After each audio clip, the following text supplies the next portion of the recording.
What if the real reason no one takes you seriously is you? What if it's not your boss, not your friends, not your audience, but the energy you bring into every room? Here's the uncomfortable truth. People decide how much you matter in the first few seconds of your presence. Before you speak, before you prove yourself, before you finish your first sentence, they feel you. And if you don't believe in your own value, why should they? We say we want respect, we say we want recognition. But respect is not given to those who ask for it. It is given to those who embody it. Let me ask you something. When you speak, do you hesitate? Do you soften your opinions? Do you laugh nervously after making a point? Do you say sorry for things that require no apology? These small behaviors may seem harmless, but they send a powerful signal. I am not certain. I am not grounded. I am not sure I deserve space. And the world responds accordingly. People take seriously those who take themselves seriously. It's that simple. Not arrogant, not aggressive, grounded, clear, composed. Think about the last time you met someone who commanded respect without demanding it. They didn't beg for attention. They didn't over-explain. They didn't try to impress. They were present, calm, intentional. Their words had weight because they believed in them. Now contrast that with someone who constantly seeks validation. They talk too much. They overpromise. They try to prove their worth. And the more they try, the less convincing they become. Respect is not about dominance. It's about alignment. Alignment between what you say, what you believe, and how you act. If you feel invisible, dismissed, or underestimated, don't start by blaming the world. Start by examining the signals you send every day, your posture, your tone, your boundaries, your standards. Because here's the truth most people avoid: the world mirrors your internal state. If you treat your time casually, others will too. If you tolerate disrespect, it will continue. If you speak like your ideas don't matter, people will agree. Transformation begins the moment you decide that you are no longer available for being overlooked. And that decision doesn't start with changing others. It starts with changing you. Let's go deeper. If no one takes you seriously, it's not because you lack talent. It's not because you lack intelligence. And it's definitely not because you lack potential. It's because you lack one critical thing: internal conviction. Conviction is silent power. It's the difference between someone who hopes they're right and someone who knows what they stand for. And people can feel that difference immediately. You see, most people are trying to be liked. They want approval. They want agreement. They want reassurance. But the moment you prioritize being liked over being respected, you lose authority.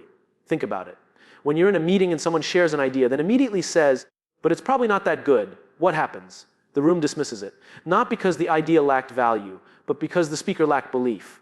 Your words are only as strong as your certainty. And certainty doesn't mean you're always right. It means you are grounded in your perspective. It means you've thought deeply. It means you're not speaking to impress. You're speaking to contribute. Here's where most people get stuck. They confuse confidence with volume. So they try to speak louder. They interrupt. They dominate conversations. But that's not confidence. That's insecurity wearing a costume. Real confidence is calm. It's the person who waits, listens, and then speaks with clarity. It's the person who doesn't rush their words. It's the person who can hold eye contact without flinching. It's the person who can say, "I disagree," without apology or aggression. If you want to transform how the world sees you, start by transforming how you see yourself. Do you trust your own judgment, or do you constantly second guess it? Do you make decisions and stand by them? Or do you retreat the moment someone challenges you? When you don't trust yourself, you send subtle signals. You over-explain. You seek permission. You ask for validation before taking action. And slowly, people begin to treat you as someone who needs guidance instead of someone who provides it. But here's the powerful shift: the moment you stop trying to convince others and start convincing yourself, everything changes. Respect is not negotiated externally, it is established internally. When you walk into a room knowing your values, knowing your standards, knowing what you will and won't tolerate, people adjust.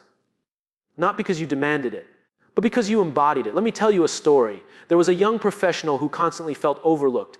In meetings, his ideas were ignored. In group discussions, people talked over him. Even when he had the right answers, someone else would repeat the same thing later. And suddenly, everyone would praise it. He believed the problem was the environment. He blamed office politics. He blamed louder personalities. He blamed the system. But one day, he recorded himself during a presentation. What he saw changed everything. His shoulders were slightly hunched. His voice rushed at the end of sentences. He avoided eye contact when someone challenged him. And every time he made a strong point, he diluted it with phrases like, "I'm not sure," or "this might be wrong." He wasn't being ignored because he lacked intelligence. He was being ignored because he looked unsure of himself. Here's what most people don't understand: perception is shaped long before logic enters the room. People read your posture before they process your words. They measure your tone before they evaluate your ideas. When you physically shrink, you psychologically shrink in their minds. So he made small changes, not dramatic ones, small ones. He slowed down his speech. He paused instead of filling silence. He stopped apologizing unnecessarily. He practiced finishing sentences without softening them. And something fascinating happened. The same people who once dismissed him started listening, not because his ideas changed, but because his delivery did. Respect often has less to do with what you say and more to do with how you show up. Let me ask you something uncomfortable. Are you presenting yourself in a way that commands attention? Or are you unconsciously signaling doubt? Your body language tells a story. Your tone tells a story. Even your boundaries tell a story. If someone interrupts you, do you immediately stop talking? Or do you calmly say, "Let me finish"? If someone disrespects your time, do you laugh it off or do you address it? Transformation is not about becoming someone else. It's about removing the behaviors that sabotage your authority. Because when you align your internal belief with your external presence, something powerful happens. People don't just hear you, they feel you. And when people feel certainty, they respond with respect. Now let's talk about something even deeper. Why do you soften yourself in the first place? Why do you hesitate before speaking? Why do you downplay your achievements? Why do you shrink your opinions to make others comfortable? It usually starts early. Maybe you were told you were too much, too opinionated, too ambitious, too intense. So you learned to tone it down, to blend in, to make yourself smaller so you wouldn't threaten anyone. And over time, that habit became your identity. You convinced yourself that staying quiet was humility, that agreeing with everyone was kindness, that avoiding conflict was maturity.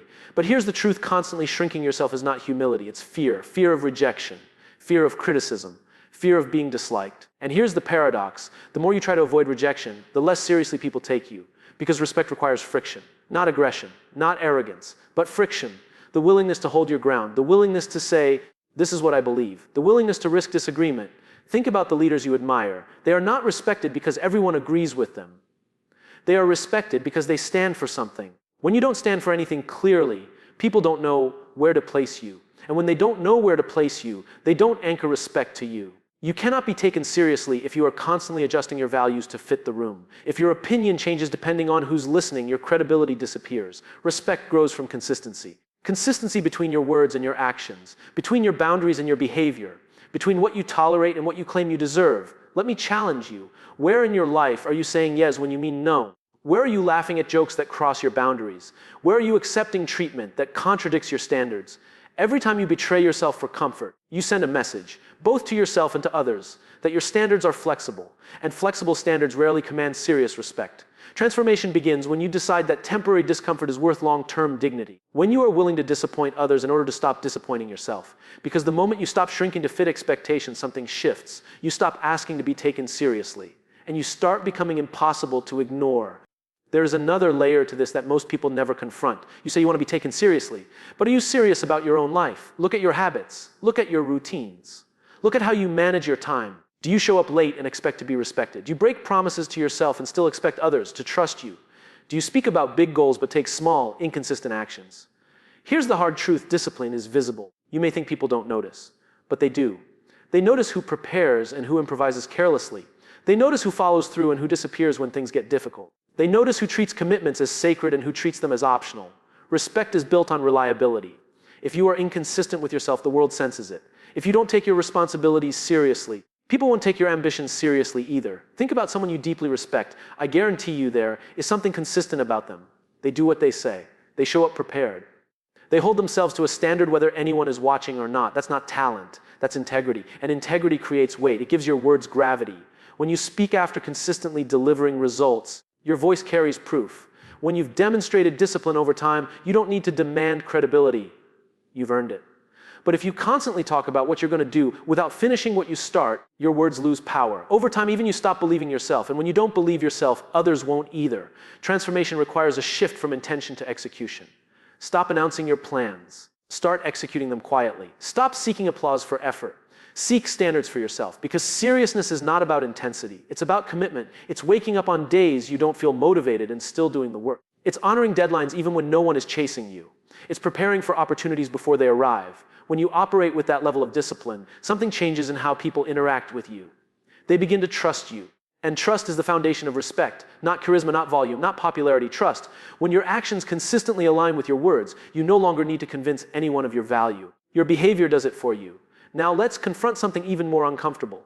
Sometimes people don't take you seriously because you don't set consequences. You say you value your time, but you allow people to waste it. You say you expect respect, but you tolerate subtle disrespect. You say you have standards, but you don't enforce them. And the world is always watching to tolerate. If someone interrupts you and you immediately surrender the floor, you've taught them that your voice is optional.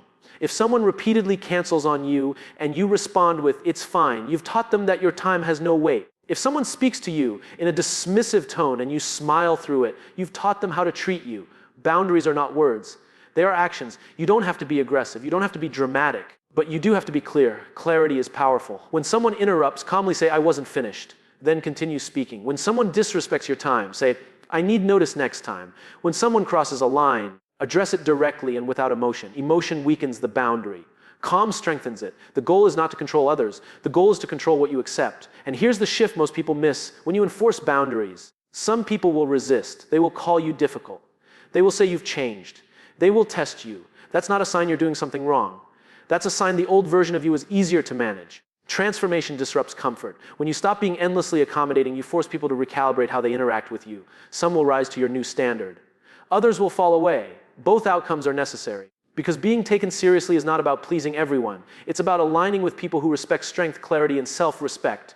And self-respect is demonstrated, not declared. The moment you consistently back your words with action, your energy shifts. You no longer speak from hope. You speak from authority. You no longer ask for permission. You operate from decision. People can feel when a person has decided who they are. And when that decision is firm, the room adjusts. Not because you forced it, but because certainty is magnetic. When you stop negotiating your worth in small, everyday moments, something powerful happens. You stop chasing respect, and you start setting the standard. Let's talk about communication at an advanced level, because once you build conviction, discipline, and boundaries, the next layer is mastery of presence. Presence is not about being the loudest person in the room. It's about being the most grounded. Most people speak to fill silence. Powerful people use silence intentionally. When you rush your words, you signal nervousness. When you over-explain, you signal doubt. When you react immediately to every comment, you signal emotional instability. But when you pause, you signal control. A pause after a strong statement forces people to absorb it. A measured response to criticism shows emotional maturity. Controlled pacing shows that you are not seeking approval. You are delivering perspective. Let me give you something practical. The next time you make a point, end your sentence. Then stop. Don't justify it. Don't laugh. Just let it land. Silence can feel uncomfortable.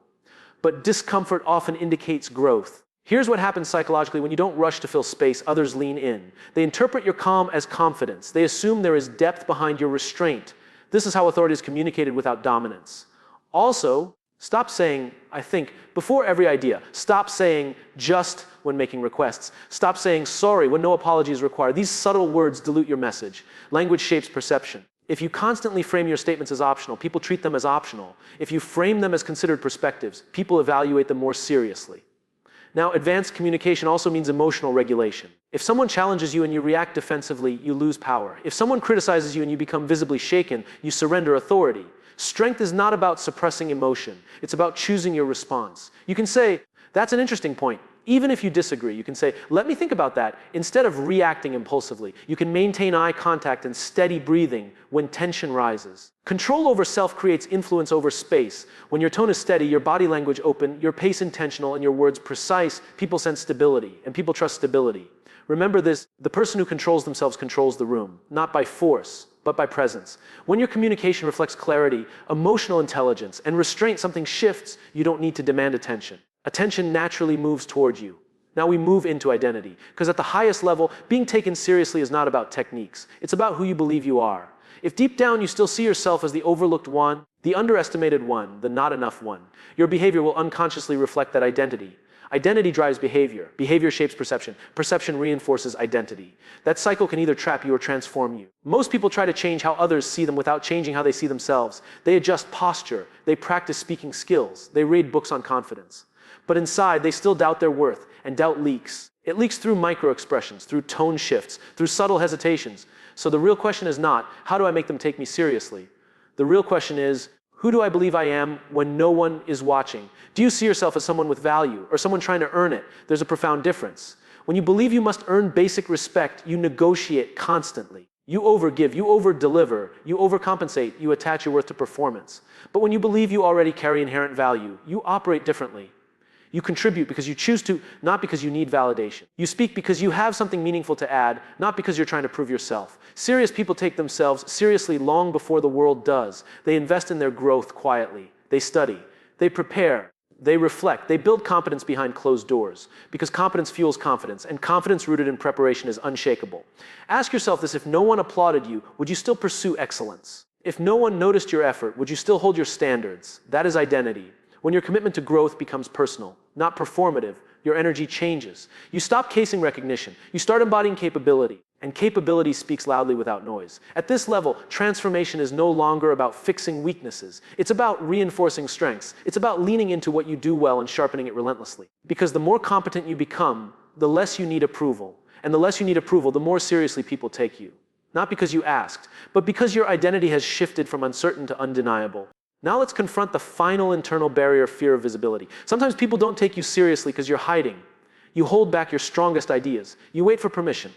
You tell yourself it's not the right time. You stay in the background because stepping forward feels risky. But understand this, invisibility is safe and safety rarely earns respect. When you avoid visibility, you avoid judgment. But you also avoid impact. There's a cost to playing small. When you don't speak up, someone less prepared will. When you don't claim opportunity, someone less capable will. When you don't present your ideas boldly, someone more confident but not more competent will take the space. And then you tell yourself the world is unfair. But the world rewards visibility. This doesn't mean arrogance. It means ownership. Ownership of your ideas. Ownership of your ambition. Ownership of your voice. If you want to be taken seriously, you must be willing to be seen seriously. That means volunteering for responsibility. That means sharing your perspective even when your heart races. That means attaching your name to your work with pride instead of hesitation. Here's what most people misunderstand: courage builds credibility. Every time you step forward despite fear, you strengthen your self-trust. And self-trust is magnetic. It changes how you stand. It changes how you speak. It changes how you decide. You cannot expect the world to acknowledge a version of you that you refuse to show. Stop waiting to feel perfectly confident before acting. Confidence grows from action, not before it. Take the meeting, lead the project, publish the conversation. Yes, you might be criticized. Yes, you might be challenged. But criticism is proof of presence, and presence is required for respect. If you hide to protect your ego, you sacrifice your influence. But if you show up consistently, imperfect, learning, growing, people begin to associate your name with initiative. And initiative commands attention. You want to transform how people see you. Stop shrinking your ambition to fit your fear. Step forward before you feel ready. Because the moment you claim space intentionally, something changes internally. You stop asking, will they take me seriously? And you start operating as someone who already deserves to be. Now let's bring it all together. All the strategies, all the stories, all the shifts we've explored, they converge into one simple principle: consistency of self. No one takes you seriously when your actions, your words, and your presence send mixed signals. When you hesitate, apologize unnecessarily, over-explain, or shrink to make others comfortable, the world responds in kind. But when you align your inner belief with outer behavior, respect becomes inevitable, not forced, not begged for. It simply follows you. Here's the truth most people avoid: transformation is not a one-time event. It's a relentless process of showing up for yourself, even when no one is watching. It's about setting standards and enforcing them calmly. It's about cultivating presence, pacing your words, and commanding attention without raising your voice. It's about trusting yourself so profoundly that doubt no longer leaks into your interactions. Think of your identity as the foundation. If you see yourself as undervalued, your energy communicates that before you ever speak. If you see yourself as someone of worth, the world will reflect that back. Competence, discipline, courage, and presence all flow naturally from this alignment. The more you internalize your value, the less you seek external validation. And paradoxically, the more respect you earn. And remember, boundaries are not optional. Respect begins with saying yes to what serves you and no to what diminishes you. Every time you allow someone to cross a line or tolerate behavior that undermines your standards, you teach the world how to treat you. Enforce boundaries consistently, calmly, and without apology, and people will adjust their behavior. Because certainty is magnetic and authority is felt before it's even spoken. Finally, visibility is non-negotiable. Stop hiding your ideas, shrinking your voice, or waiting for permission. Show up boldly, even imperfectly. Step into responsibility. Share your perspective. Every act of courage builds credibility. Every decision to be present reinforces trust with yourself and with others. Confidence is not pre-existing. It is built through action. So if you want to be taken seriously, start here. Believe in your own value, enforce your standards. Speak with clarity, act with discipline, and refuse to hide. This is not about tricks, tactics, or manipulation. It's about becoming a person whose presence, actions, and words naturally command attention and respect. When you do this, you don't ask for respect. You don't negotiate it. You embody it. And the world responds accordingly. Your transformation starts now. Your time to be taken seriously is not tomorrow. It is the moment you decide that you will no longer shrink. The moment you step fully into yourself. The moment you choose to become undeniable. Respect is not given. It is earned by the way you show up consistently, unapologetically, and authentically. And that is how you become impossible to ignore.